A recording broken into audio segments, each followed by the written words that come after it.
she can fly away. Oh, she got both feet on the ground and she's burning it down. Oh, she got her head in the clouds and she's not backing down. This girl is on fire. This girl is on fire. She's walking on fire. This girl is on fire. Good evening, everyone. Welcome to InnovateHER, a celebration of women and girls in science. Thank you for joining us tonight from various parts of the Eastern area to celebrate and uplift the incredible contributions of women and girls in the scientific community. I'm Caprice James, the Eastern Area International Trends and Services Facet Chair, and I'll be your host for this evening. I would also like to acknowledge my co-chair, Ayanna Butler. We have a fantastic lineup of panelists who are eager to share their experiences and insights. Before we kick off the night, it is my honor to introduce Dr. Lisa Lowry Lomas, Eastern Area Director for the Links Incorporated, to bring greetings on behalf of the Eastern Area.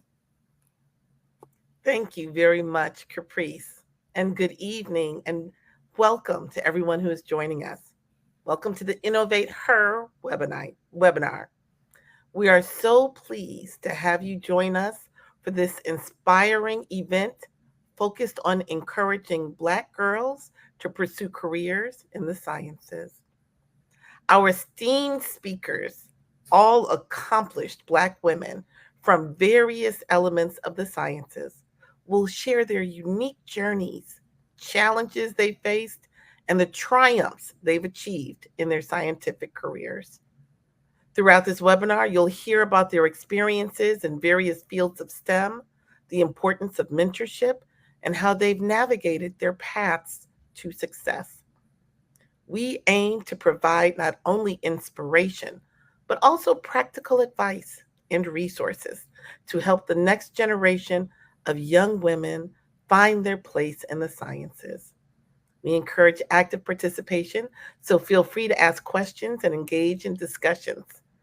Together, let's foster a supportive community that empowers young Black girls to dream big and innovate boldly. Thank you for being here, and let's embark on this exciting journey together.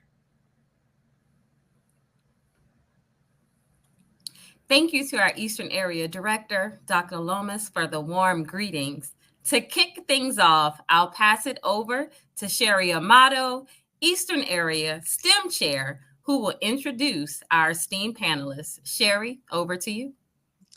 Thank you, Caprice. It is an honor to be here tonight. And tonight we are joined by three remarkable women who are making waves across different fields in science globally. Let's meet them. First, we have Jean Council.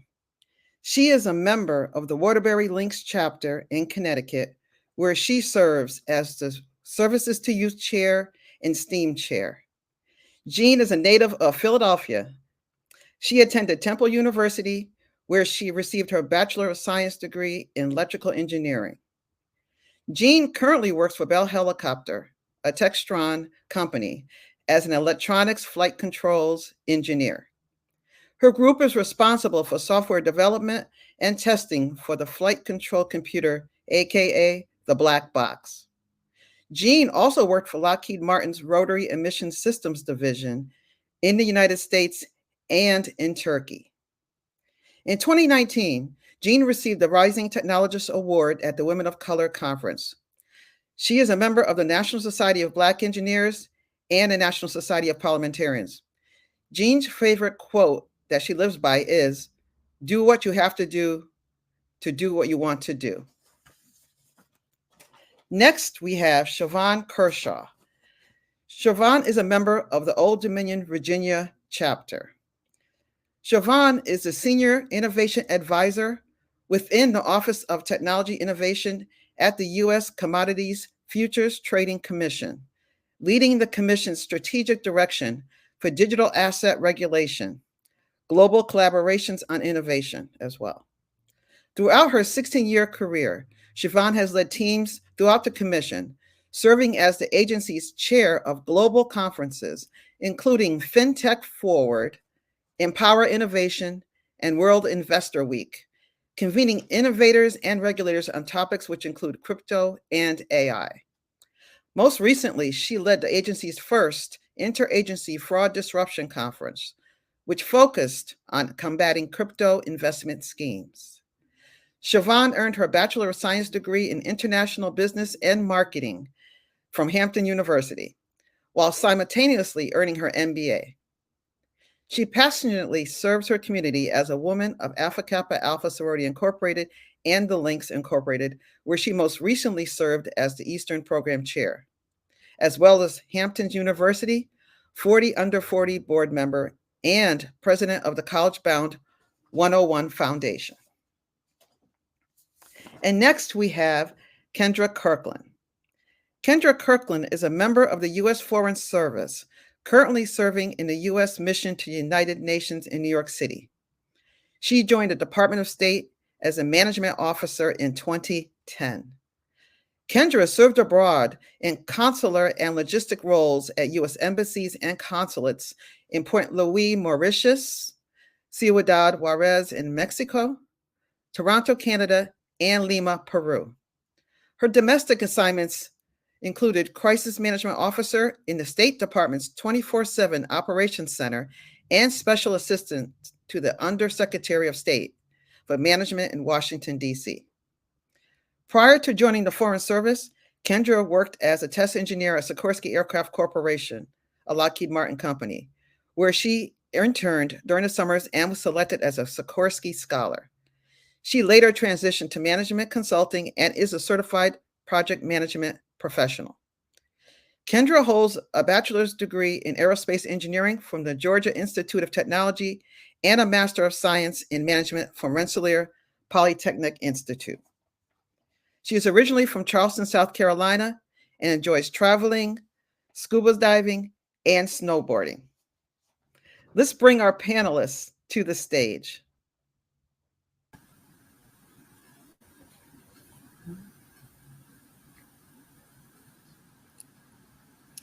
Thank you, Sherry, for those introductions.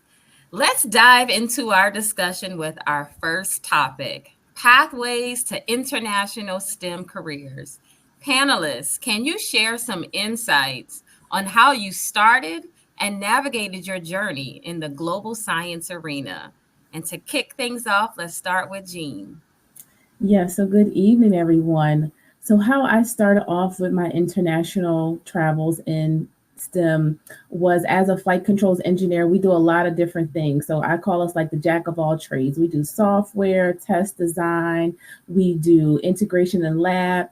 And I was really interested in flight tests, and I didn't know that being in flight tests that I would be selected to do international testing. And the country that I did flight testing in was Turkey, and I was there for 3 years. Siobhan? Yeah, so I do have to say, just as my general disclaimer, all the views that I share tonight are that of my own and don't represent my commission, my chairman, or its staff. I also want to thank the Eastern Area Director, Dr. Lisa Lowry Lomas, for the privilege to present along with the Chair of International Trends and Services, Caprice James, and ITS co-chair, Ayanna Butler. I'll say everybody else's name very quickly so that we can get to the answer. Lamyra Clark-White, Heather Martindale, Sherry Amato, Olivia Baxter, and Dr. Robin Williams. Thank you so much. I'm so grateful to be here. My journey into the global science and technology space was really far from linear. And I think that's what makes it powerful.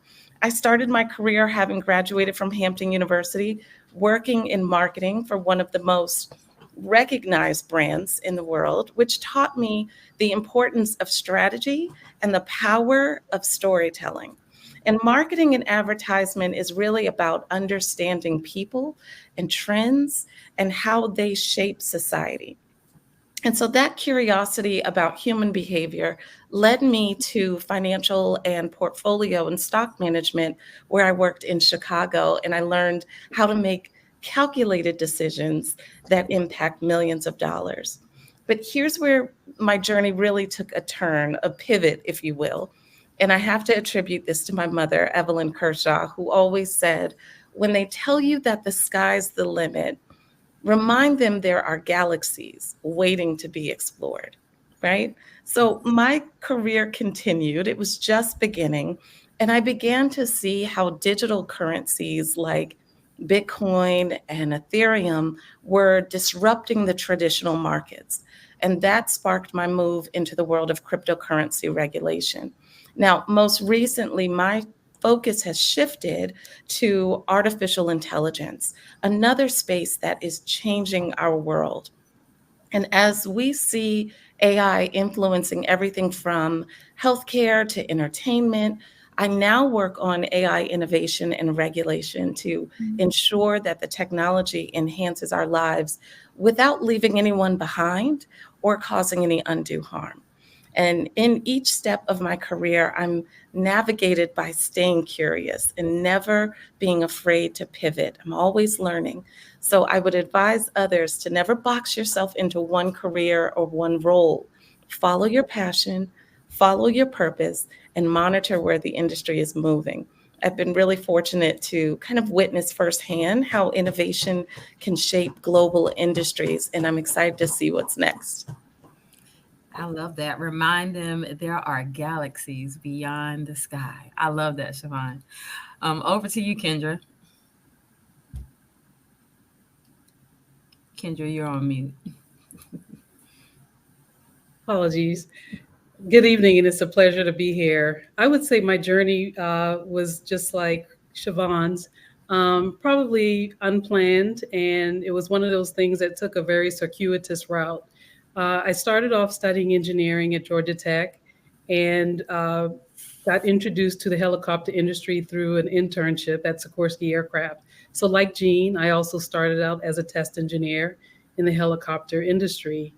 And from there, I also got a master's degree in management. So I had the benefit of having a technical background and exposure to business and management. So I would say along the way, some of my personal interests evolved, and I got more interested in international travel. So in the process of that, I really got more curious and interested in wanting to live and work abroad. And so I started actively looking for opportunities to do so. So I would say that's something that, at the time was a very scary endeavor for me, but I wanted to give it a try. I felt like I didn't have anything to lose in trying it out. So I considered leaving the comforts of the US and the comforts of home and the security of my family. And I joined the US Department of State in the Foreign Service. And I would say that, those types of opportunities may not suit everyone, but you won't know until you give it a try. And I would say it's worth, even exploring whether you do a study abroad for a semester or if you look for opportunities to do internships abroad for the summers. They can be great opportunities. I decided to pursue a career in the Foreign Service, which was probably the last thing on my agenda when I was a college student, but it ended up being one of the most exciting aspects of my career. And so while I don't do traditional engineering anymore, I have leveraged all of my technical experience and background into many great opportunities, from working in various fields within the aviation industry as a management consultant and project management, and even when I joined the State Department. My focus is management within the Foreign Service, but within the Foreign Service and the State Department, there are opportunities for in security engineering, the sciences, even medical professions, and facility and building management as well. So there's many opportunities within the government or even with many global companies. So I would say having a sense of curiosity and courage kind of landed me in a place I'd never imagined. Thank you. Thank you, Kendra. So, panelists, I have another question for you. Looking forward, what trends do you see in the realm of international scientific collaborations? Are there emerging areas of STEM that will benefit particularly from cross-border partnerships? Again, we'll start with Jean. Yeah, so for me, it's a lot of topics you can think about in STEM that would be beneficial. One that I thought of was in the science field dealing with medicine when it comes to creating vaccines and finding cures for diseases. And I say this because when I was in Turkey during the height of the pandemic, the United States was very picky, I will say, and who they were letting in the country based on what vaccine you had. So there were certain vaccines that the United States did not approve of. So in Turkey, they had one of those vaccines. So if you had that vaccine, you were not able to come into the United States. So I think that if all countries work together on things like this, I think our medicine would be much more advanced. Thank you. It's a good point. Working together. We are a global world, so we need to be able to work together, especially in the area of health and world health. So thank you for that. Can we have comments from Siobhan? Sure. I agree with Jean. I think international collaboration in STEM is the future of innovation, right? We live in a globalized world where science knows no borders. And we're going to see this expand exponentially in areas of particular interest to me, like AI and fintech, but also in other issues, as Jean mentioned, in biotechnology. We'll see some advancements in climate science as well. And so, if you take AI, for example, it's been my experience to correct people when they repeat the phrase that AI is just a tool or that it's a fad that will fade away.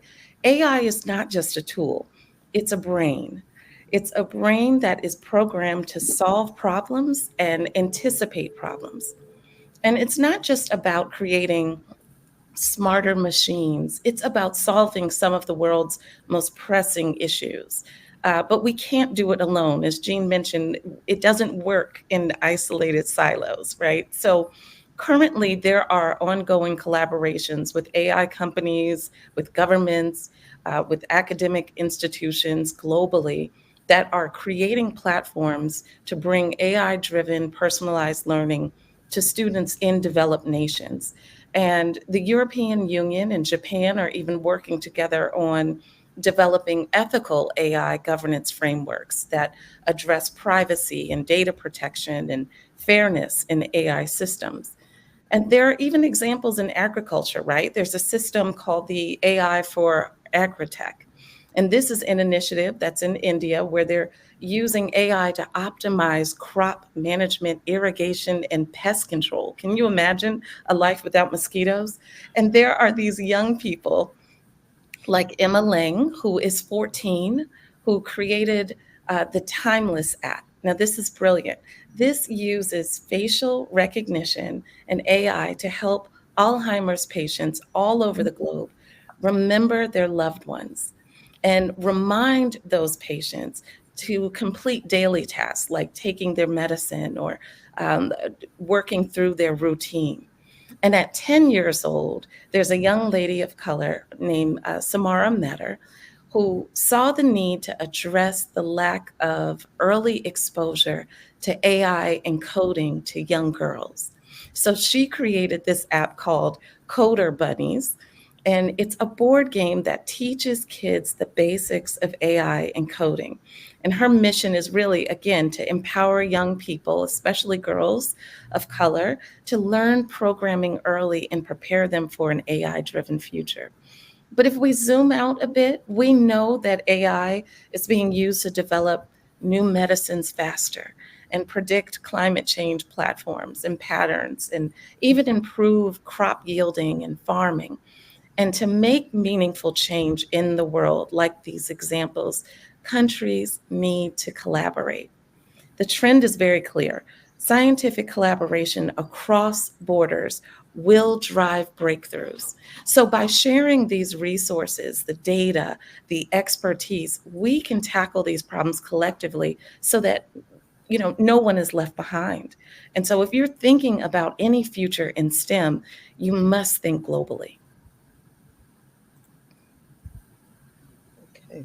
Thank you. Thank you so much for your comments. And I agree with what we hear about, like science knows no borders, and we really have to embrace that. So thank you so much, Siobhan.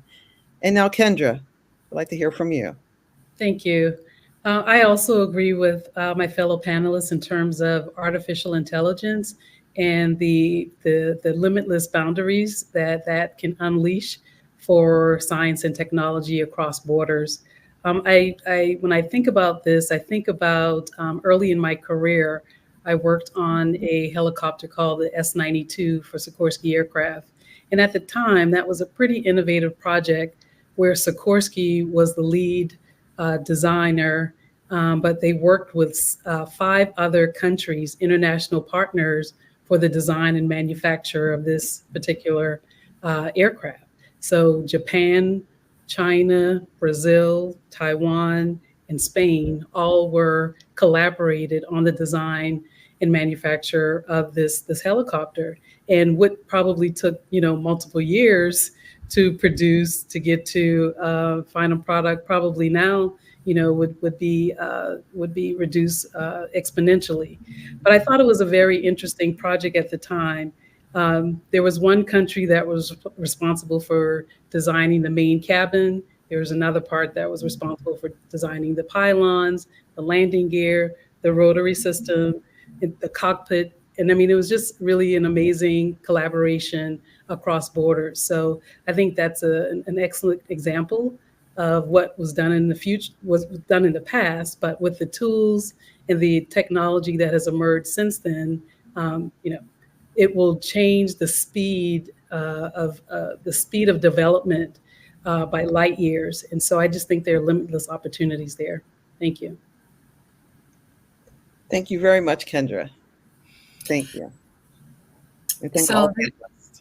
Thank yeah, you. there's a question that popped up for Kendra, and there is a little note in the chat for you, but from Jelena Porter, and she says, "Hi, thank you for your service." She's a former State Department principal deputy spokesperson, and she said, "Since you all didn't cross paths, what is your day-to-day like at the United States UN, and then what excites you most about diplomacy?" And I guess the follow on that question from you, it'd be the same for, for Jean and Siobhan. What does excite you about your day-to-day job? So Kendra? Okay. I would say what excites me is that every day is different. When you work in the international affairs space, it is very unpredictable. I remember, one of the jobs I held in Washington was the crisis management center in the State Operations Center. So we managed and monitored crises throughout the world. And I remember at the time, there was a lot of civil unrest in various countries in Africa, and it was, repeated. There were, certain countries like the Democratic Republic of Congo that frequently had unrest, and we had to evacuate U.S. citizens out of the country. But then in around 2017, 2019, everything shifted. And all of a sudden there was unrest and political discord in Venezuela and all these other countries within the Western Hemisphere. So our focus completely shifted. So I would say the global landscape is very dynamic, and things can change quite a bit. So I think because things are so unpredictable, you have to be really nimble and agile in terms of being able to respond to different crises. And I think that exercises a lot of different creative muscles, trying to solve problems when you're dealing with challenges such as, various international laws or cooperation with countries that may have different political ideals than you, and all sorts of other complicating matters. So I would say that's probably the most interesting part of it. I'm pretty sure you keep a to-go bag when it's time to hop out of those countries real quick. Quick, Miles. What about you, Jean? What's your, what excites you day to day and what you do? Yeah, I will say no day is the same. It's always something different, learning new things. And I am excited that I get to build a helicopter, right? That helps saves people's lives. Our freedom, they're used in the armed forces. They use it to transport people to hospitals.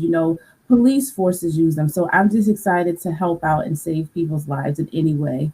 And it's awesome. It's amazing. I love it. It's always challenging, but I'm up to the challenge and I like solving problems, so I enjoy it.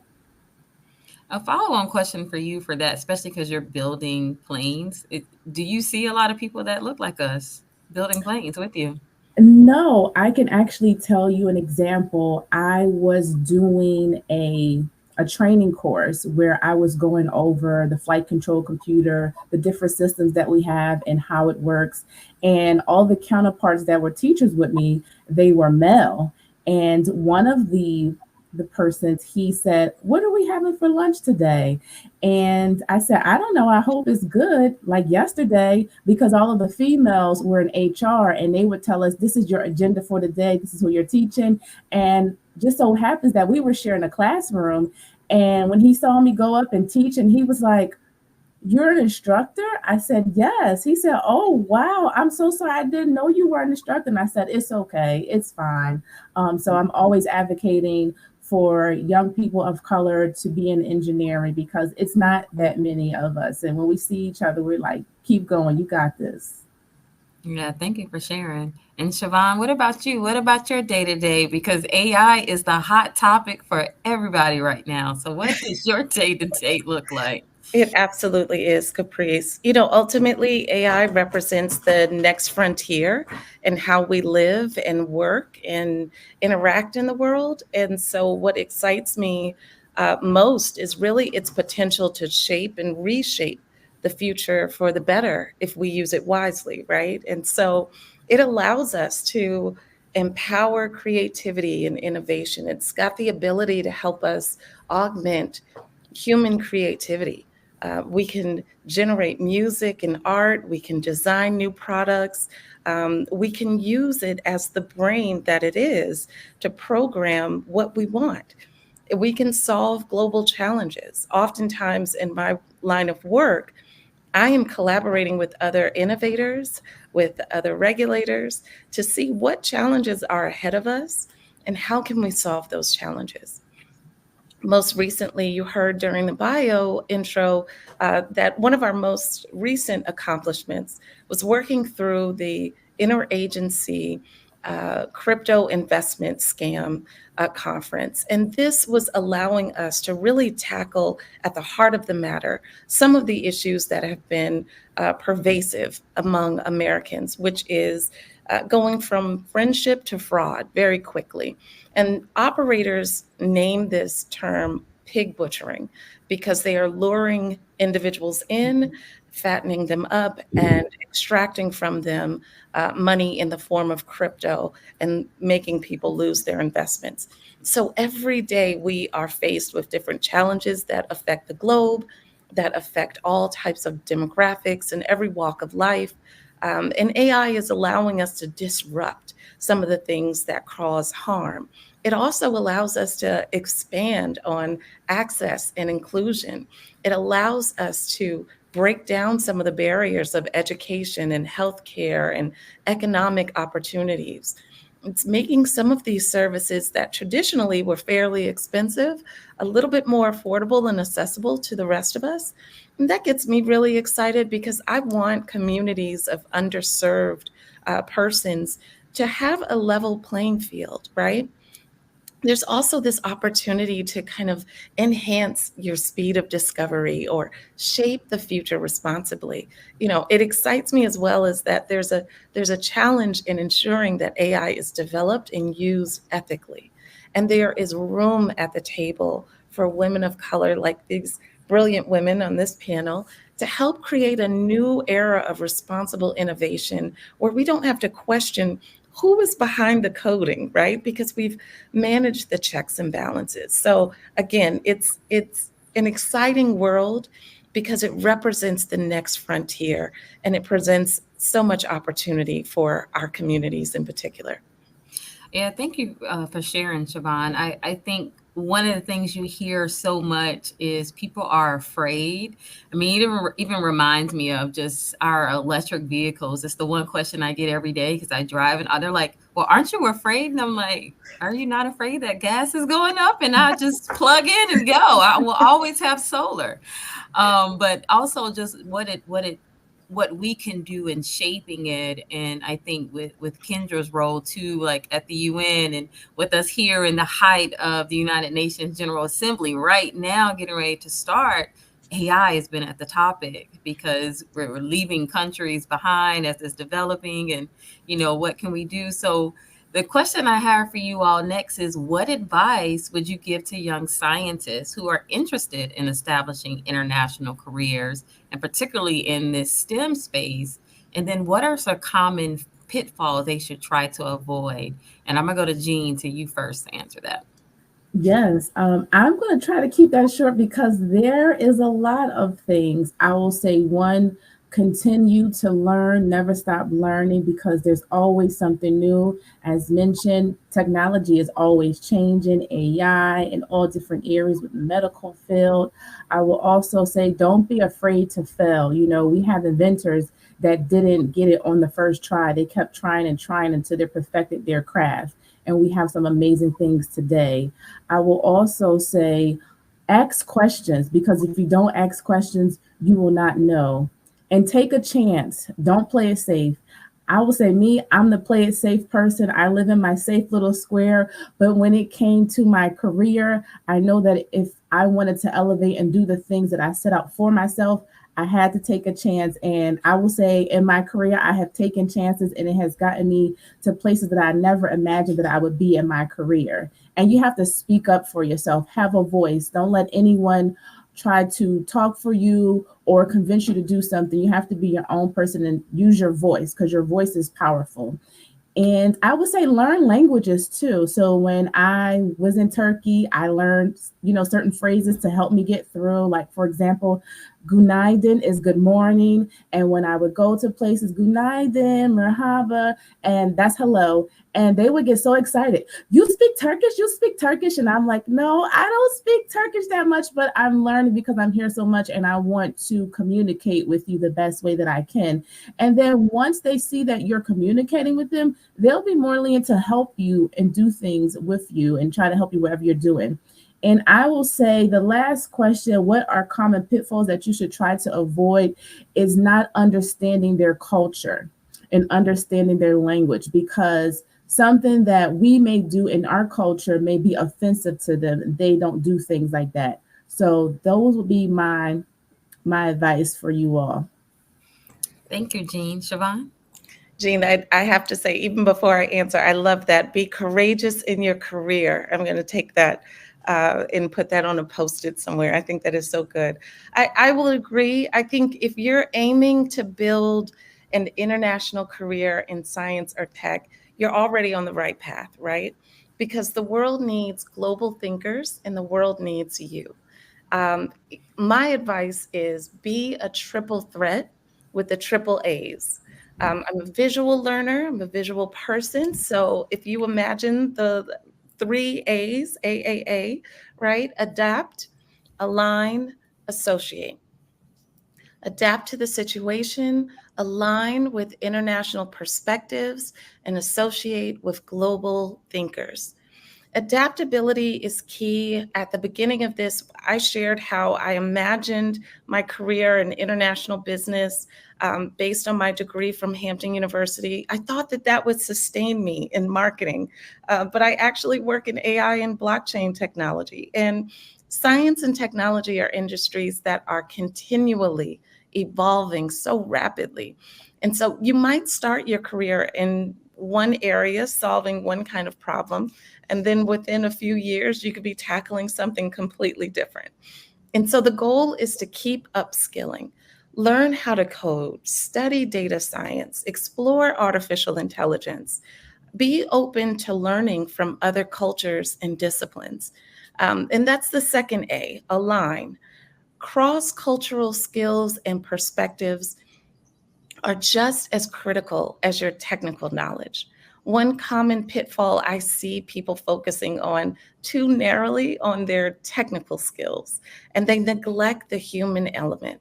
So it's key for us to embrace new cultures and exchanges and ideas and enhance your problem solving abilities. I completely agree with Jean. Learn a language if you can. It demonstrates that you're willing to meet someone halfway and compromise. Successful international advancements are built on relationships and understanding the human element. You'll need to understand the cultures and the communication styles of your peers across the world, whether you're working with scientists in South Korea or researchers in Ghana or engineers in England. The mutual respect and cultural awareness, as Jean mentioned, will set you apart. So it's important to be a student of the world and not just a student of science. And then lastly, associate. Don't underestimate the power of networking with associates across the globe. I want you to attend international conferences, apply for fellowships abroad, join extracurricular clubs that connect you with other global thinkers and problem solvers. When I attended Harvard for an executive master's, my roommate was the Princess of Benin. I mean, it just blew my mind that she and I shared a room. And one of my best friends during that program was the daughter of the Prime Minister of Thailand, who later let me fly out and visit her. And we spent all of Christmas, New Year's, and I believe Martin Luther King holiday as well together. But it was just fascinating to be able to connect with someone literally on the other side of the planet. And she now leads a global conference of her own called One World and has been doing so for nearly a decade. Often it's not just about what you know, but it's who you know that opens the doors. And so I don't want anyone to be afraid to reach out to mentors and collaborators, connecting online and in person, because your network is your global passport. Remember, the world needs your voice. They need your perspective, and they are begging for your brilliance. And I will just mention as my final note to the students that might be attending tonight, I will say that with every code that you write and every experiment you conduct, each of those things are a building block for the world's next breakthrough. The future of science is diverse and dynamic and undeniably female, but it starts with you. So regardless of whether you are in a lab or across the globe or in space or on the blockchain, you're more than a student of science. You're an author of the future. You are today's trailblazers. And in STEM, the future isn't something that we wait for. It's something that we create. And so I hope that it inspires someone to be great and become today's trailblazer. Look, Siobhan, you inspiring me. I think I might want to go back in STEM. Oh, Kendra, over to you. Siobhan, you've made it a tough act to follow. I want to encourage all the girls and young women on this webinar to, believe in yourself. I'm going to start with the second part of the question, which is common pitfalls. And this is something that I fell victim to in college. Even though I was a top high school student, I went to a competitive college, and then all of a sudden I started feeling like, gosh, am I as smart as my peers, or can I do this? Can I do that? And, the term imposter syndrome later was coined. And I think that kind of characterizes what I was feeling back then and wasn't able to quite articulate that. But believe in yourself. You have the capabilities. You are just as competent, intelligent. You have as much potential as anyone next to you, regardless of your background, regardless of your schooling, regardless of where your parents came from, any of that. So just keep that in mind.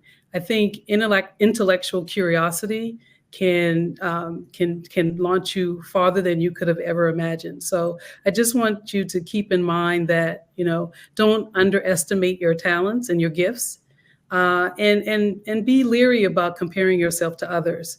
Even our former First Lady Michelle Obama talked about being in rooms where she was with, really, elite leaders, important people in various industries, and she quickly realized they were no, they weren't as, many of them, were no smarter than she was, or didn't bring anything special to the table, while they had these, often, big roles. So just keep that in mind.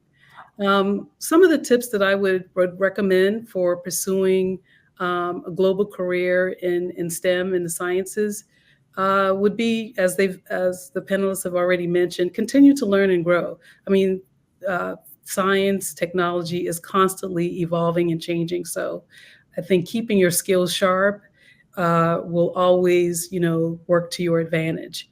As they mentioned before, foreign language proficiency, I think that was one thing that helped me when I joined the State Department. I studied language casually in high school and college, but that ended up being something that really helped me land, my first dream assignment in Mauritius, because it was French speaking, and I had a basis in that. So that can give you a competitive advantage. And the truth of the matter is, generally speaking, I don't know what the statistics are now, but in my travels abroad, anecdotally, I feel like, most cultures are bilingual, trilingual, multilingual, and Americans tend to, there is a larger majority of our population that may only speak their native language. So I think that is a great differentiator. I mentioned study abroad. That's something that I regretted doing when I was in college. And there was an opportunity to do that, but I was too afraid at that time. And so I would say, be willing to get out of your comfort zone, because that, will just kind of, I think, unleash a lot of opportunities for you. And I don't know if any parents are joining with any students, but I would also offer to parents, allow your children to spread their wings. I talk to a lot of young people and the parents, sometimes the young people want to leave the state, or, to go study in another university, and their family wants them to stay at home. I know sometimes finances can be an issue with in-state, out-of-state tuition, but when you have the opportunity, and a lot of times you can sometimes find scholarship opportunities to pursue opportunities outside of the United States.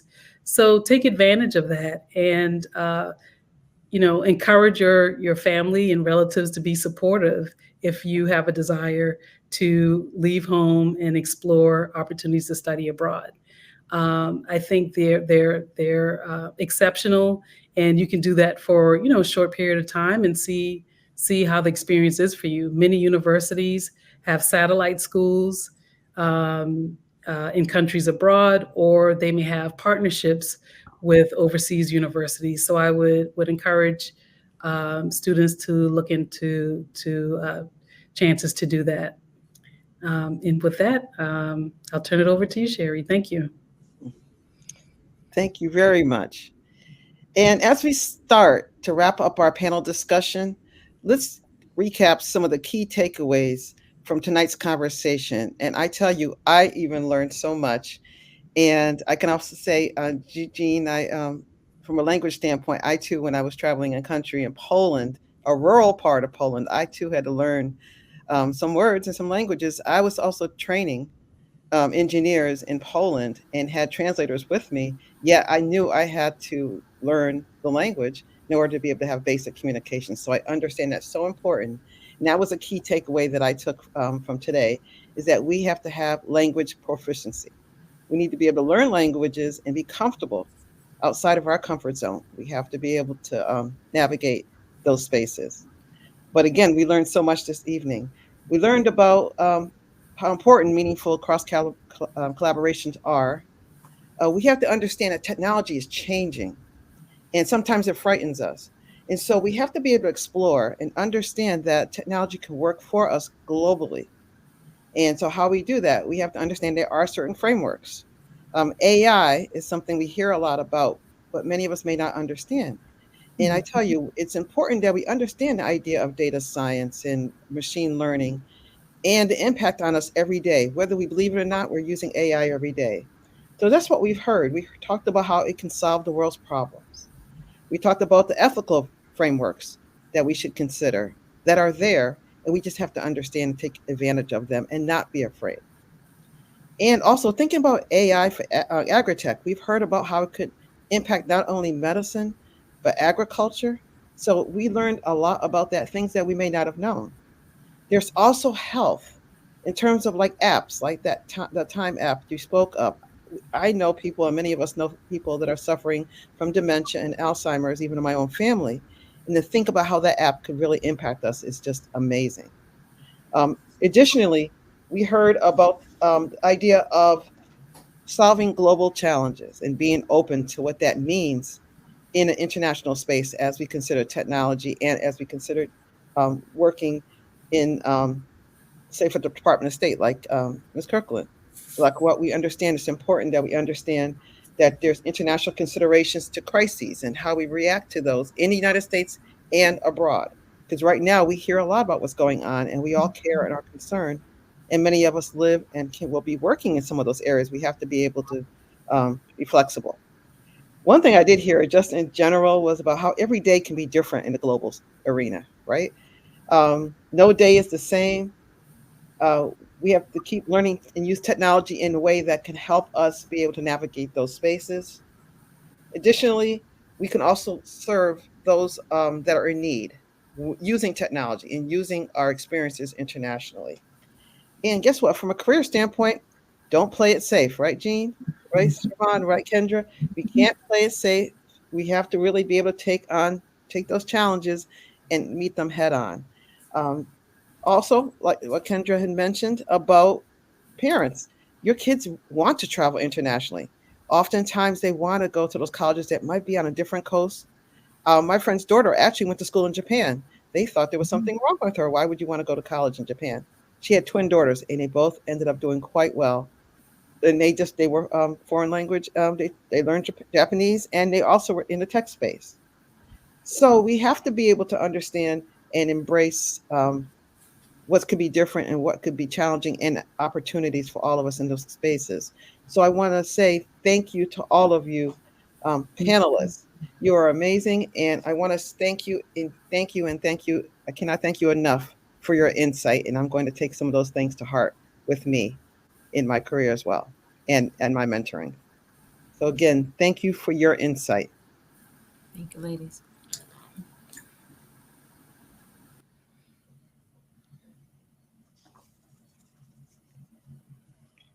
Now, let's to help you further with these connections and some of the things we heard today. There are opportunities in the international field of science. There are many careers, and we've compiled a list of resources and upcoming events that you can participate in.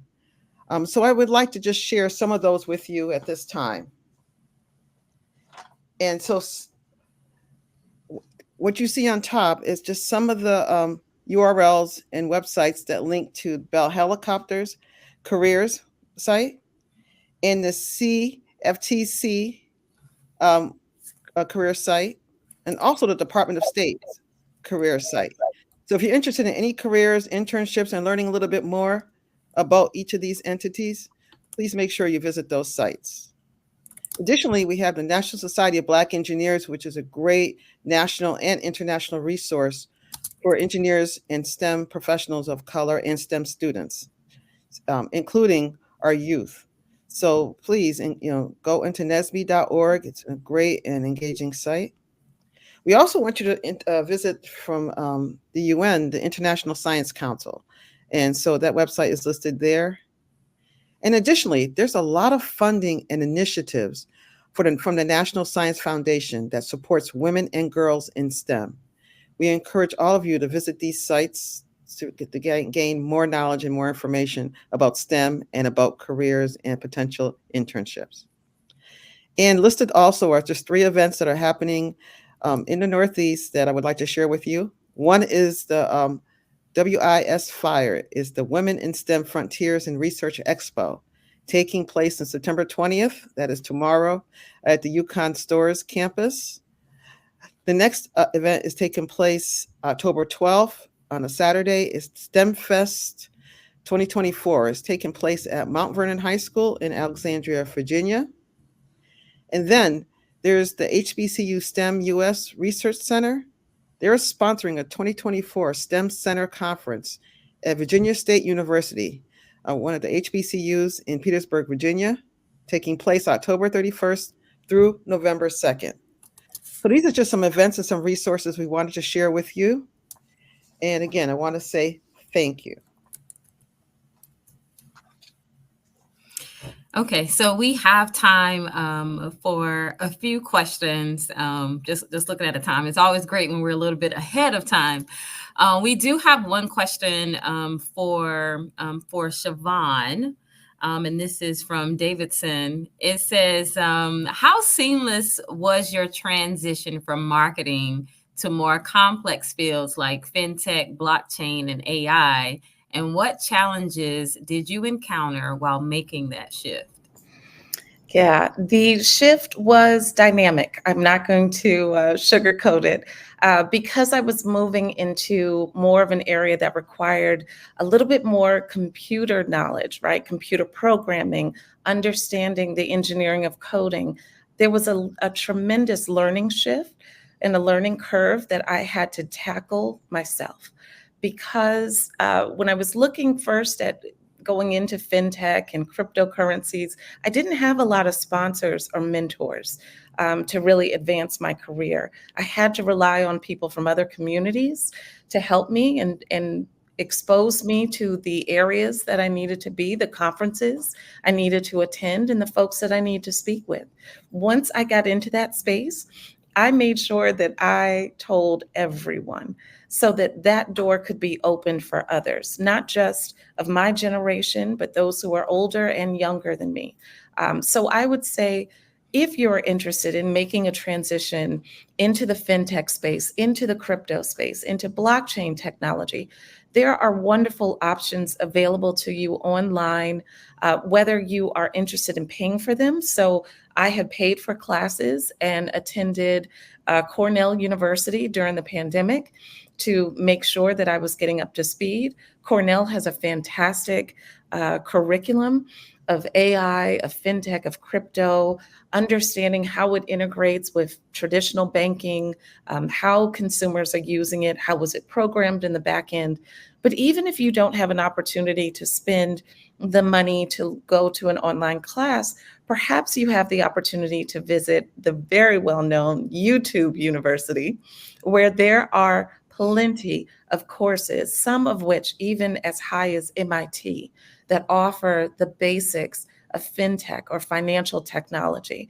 And I would encourage you to take those classes and take note, ask questions, stay engaged with the news, because often some of the cases that arrive from our agencies educate the public on what is going on and what companies to avoid that are bad actors.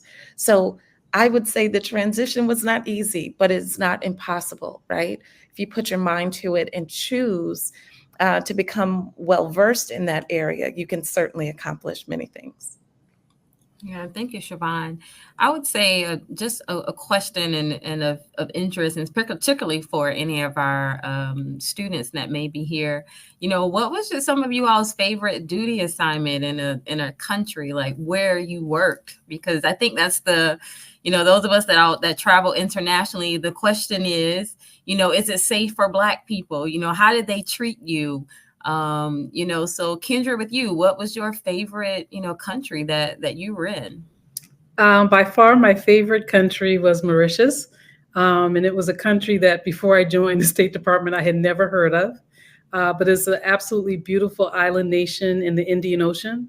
It's southeast of Madagascar and South Africa. So it's pretty far. And if you're looking at a globe, it's kind of almost a little dot compared to the African continent in the Indian Ocean. But it was a beautiful island nation. It was very diverse with Chinese, French, Indian, English descendants, Creole descendants in the country. So it was quite a melting pot of cultures and traditions. So not only did I have an amazing time professionally, I really enjoyed myself personally. I made friends outside of the embassy community and got involved in different activities like Toastmasters in Mauritius. I learned to scuba dive there. So it was just an incredible place. Um, Amazing food, uh, lots of cultural festivals and whatnot. So it was just an enjoyable place. And that was actually my first assignment. So that was an amazing way to start my career in the Foreign Service. Thank you. Yeah, I would say as a fellow scuba diver, Kendra, yeah, I can't wait to get to Mauritius. I know some folks out there, but it is very rare that you have two Black scuba divers on the screen together. So shout out to scuba divers. What about you, Jean? What was your favorite place to be? I will say, I did do a little bit of work in Chile, but majority of my time was in Turkey. And I will say what I enjoyed about Turkey is that I got to work with retired Army pilots flying the helicopters. And I also got to work with the Turkish Navy pilots as well. And like Kendra mentioned, I was able to build relationships with those people who I still keep in contact with to today. And I will say that once they saw me trying to learn their language, it's like they let me in their community. And the other people who were there working with me, they'd be like, Jean, how come they take you here? Or they always do this for you. So I was trying to embrace myself in their community as well. So I had a great time with that. Yeah. And Siobhan, what places for you Yeah, working? I hate to name places and set aside a favorite in case anyone's watching. But I will say I'm excited about a future trip to South Africa. I have been corresponding with those colleagues since the pandemic began, and it will be a delight to join them for some of their Bitcoin conferences in the future. But it's always good to work internationally. I can't agree with Kendra and Jean more. When you put yourself forward in terms of learning the culture, the cultural norms, learning some portion of the language, it goes so far because it demonstrates that you're willing to become vulnerable and continually learning in your adulthood. And so while South Africa is something I'm still looking forward to in the next year or so, I would say that the same skills that they mentioned, being highly communicative, collaborating with those partners, and being open to those cultural norms where you can will always take you farther in life. Yeah. Well, ladies, thank you so much for this enlightening hour. I'm always excited to talk about everything international because you all know I love the international space, and to have Sherry with us to talk about STEM and technology. It is the way for the future. You know, the future is female. Female is all things tech. And so we need to make sure that, you know, we are involved and we can see ourselves in every aspect of it everywhere on the globe, because I think whether people realize it or not, we are everywhere on the globe. And so thank you all for your insight and, you know, providing some, you know, experiences for our audience. I think the adapt, align, associate, learn the language, embrace yourself in the culture. You know, remind people to not limit you. Remind them there are galaxies. I love that. I'm putting that on a shirt, Siobhan. Definitely putting that on a shirt. Be courageous, you know, in your career. I think we heard that from Jean. And so to our audience, thank you all for being here with us. We definitely want to thank our Eastern Area Director, Dr. Lisa Laurie Lomas, for joining us today and for allowing us the opportunity to share these amazing women with you. To our panelists, our moderator, everyone participating, thank you all again and have a great night.